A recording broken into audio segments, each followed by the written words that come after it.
Hey there YouTube, I've got something special for you today. Welcome to the compound.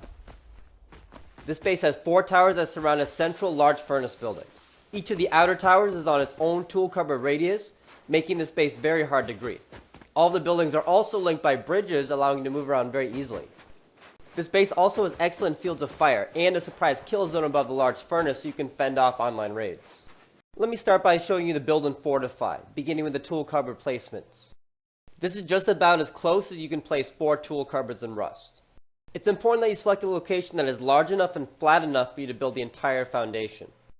If you need to build this base in a spot that's not flat enough, you can build the tower foundations at different heights than the central building foundations. But you will not be able to connect the 3rd floor sky bridges between the buildings since the floors will be at different heights.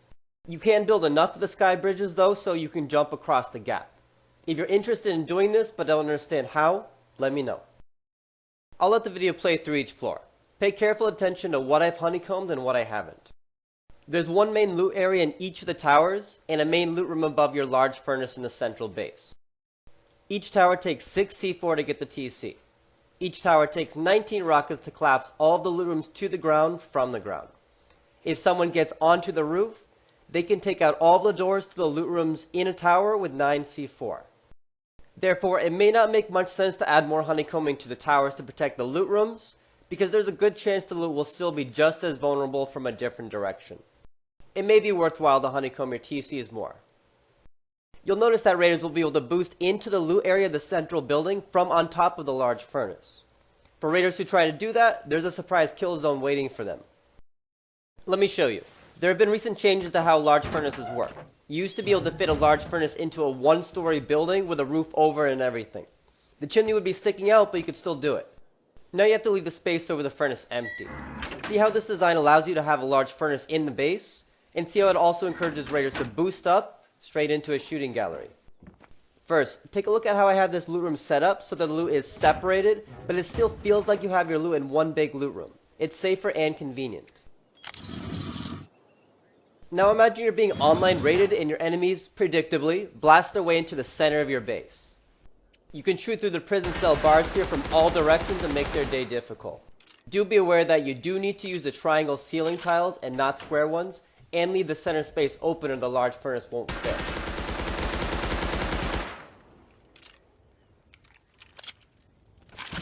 Let me walk you through one of the tower loot rooms.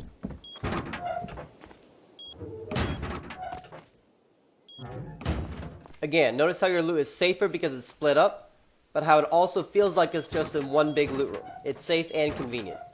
Just come up with a good organizational system and you have the best of both worlds.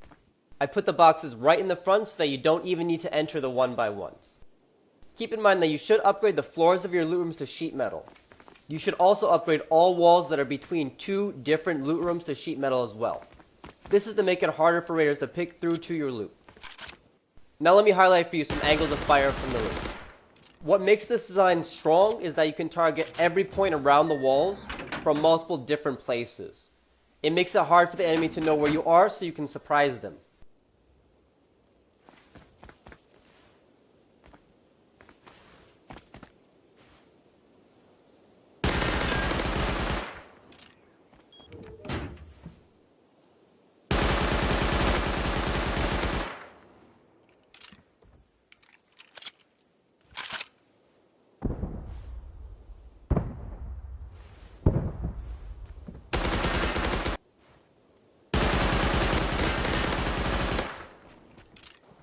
I'll close with a rocket raid demonstration of one of the towers.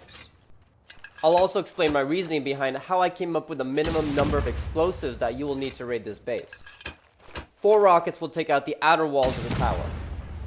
Once I'm inside the tower, you'll see me firing rockets at the undersides of each loot room. You'll notice how I'm careful to maximize rocket splash damage by targeting multiple loot rooms that are next to each other at the same time. You'll need 2 C4 to get into the furnace building. Once they use the furnace to boost up, you'll need 12 C4 to take out all of the doors in that central loot room. Let's say you're not home and the raiders triple boost over the prison cell walls to gain access to the 4th floor.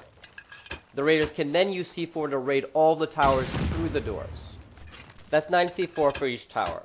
Raiders can also raid from the roof of the tower down to each loot room for 16 rockets per tower, but that's not cheaper. Add it all up and that makes 50 C4. 2 C4 to get into the furnace building, 12 to raid the central loot room, and 9 for each tower. Now let's say they just want to grief you. They'll need a minimum of 24 C4 to get all 4 of your tool cupboards. That's a lot. This is simply an incredibly strong and efficient base. This base also has the added benefit that because each tower is on its own TC radius, if you're starting a new group among people you don't really know or trust, you can split the group into 4, and not everyone has to have TC access to every part of the compound. I hope you enjoyed the base. Let me know what you think. Thank you so much for watching, and make sure to subscribe.